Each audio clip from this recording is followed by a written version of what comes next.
Sinasabi mong mayroon. Ay, di ikaw magpatunay na mayroon. Wala nga. Sinasabi mo lang na mayroon, pero wala. Wala. Kaya nga indirect bravery. Hindi kinakailangan may ginawa ka. Hindi kinakailangan may ipinangako kang gawin. O kaya ay wala kang gagawin. Doon sa may ipinangako kang gagawin, wala na eh. Ay doon sa wala kang gagawin, lalong wala. Ay kung sinasabi nyo mayroon, hindi dapat inilantad nyo na yan. Ano ba yung ipinangako niya na wala siyang gagawin? Ang hirap mangako ng wala, no? Parang kung sinasabi sa jowa mo, sabi ng jowa mo, mamahalin kita habang buhay. Ano naman ang pangako mo sa akin bilang kapalit? Ano sasabihin mo? Wala. Ang hirap yata doon, ano? Mangako ng wala. Pwede ka nang hindi na mangako eh. Bakit? Wala na eh. Kaya bagsak din sa indirect bribery. Kung bagsak na bagsak sa direct bribery, dahil kinakailangan patunayan mo may ipinangako si Senador Marcoleta, dito sa indirect bribery, mahirap mong patunayan na siya'y walang ipinangako o siya'y may ipinangako. Dahil hindi elemento rito na siya'y may ipinangako. At kung may ipinangako siya, dapat may kaugnayan sa kanyang trabaho at otoridad. Ano ba trabaho ng congressman? Gumawa ng batas.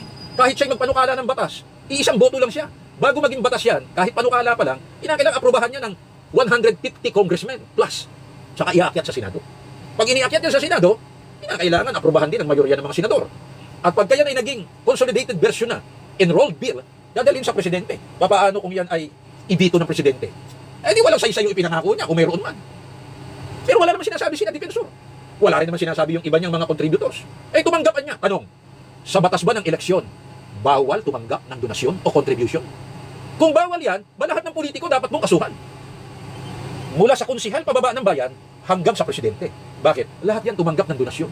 Sinungaling ang politiko na hindi po tumanggap ng donasyon.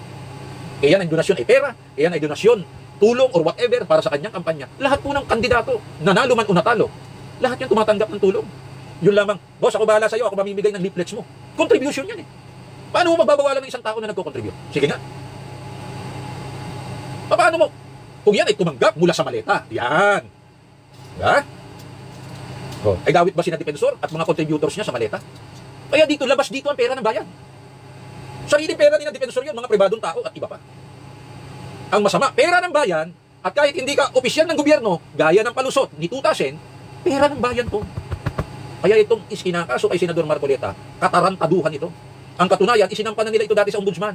Ang sabi ng ombudsman, ito'y pang-eleksyon, pinasa nila sa COMELEC. Pagdating sa COMELEC, nagdesisyon ang 7 COMELEC commissioners, maliban kay Chairman George.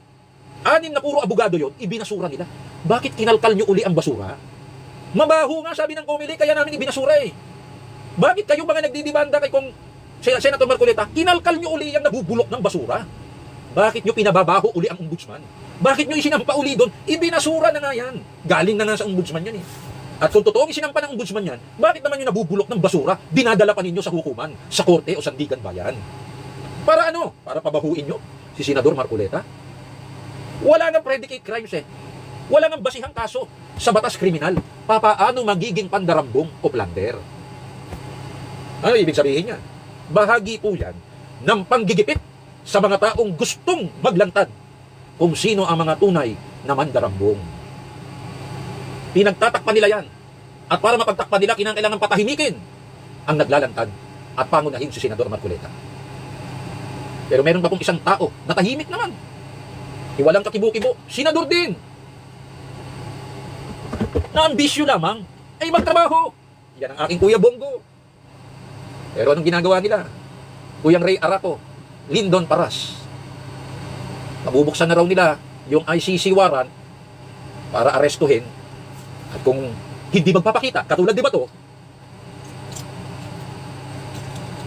Ay di practically, hindi na naman yan makakaparticipate sa trabaho sa Senado at sasabihin na naman ng mga magagaling nila sa batas na magpapa-interview na naman sa Maleta Media ay hindi na kasama sa bilang yan. Kaya ang inyong Vice President Sara Duterte sa impeachment na palapalabas lamang, sigurado nang ibabasura namin sa taong ito.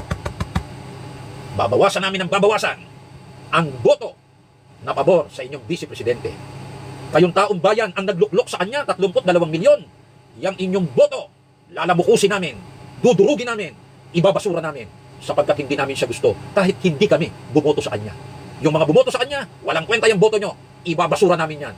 Kaming mga matatalino, magagaling, mga profesor, eksperto sa batas, mga mababango, mga pinagpalang lahi, malalaking mga negosyante, kaming mga obispo, kardinal at pare, kaming mga banal at mga santo, kaming mga komunista at aktivista, kami lang ang may karapatan maglagay ng gusto namin, kami rin ang magtatanggal ng ayaw namin. Kayong mahigit 100 milyong ordinaryong Pilipino, wala kayo, mga Davids kayo. Kung gusto nyo sumaya buhay nyo, kaming mga Goliaths ang pakisamahan ninyo. Yan ang dapat maunawaan ng karaniwang mga Pilipino.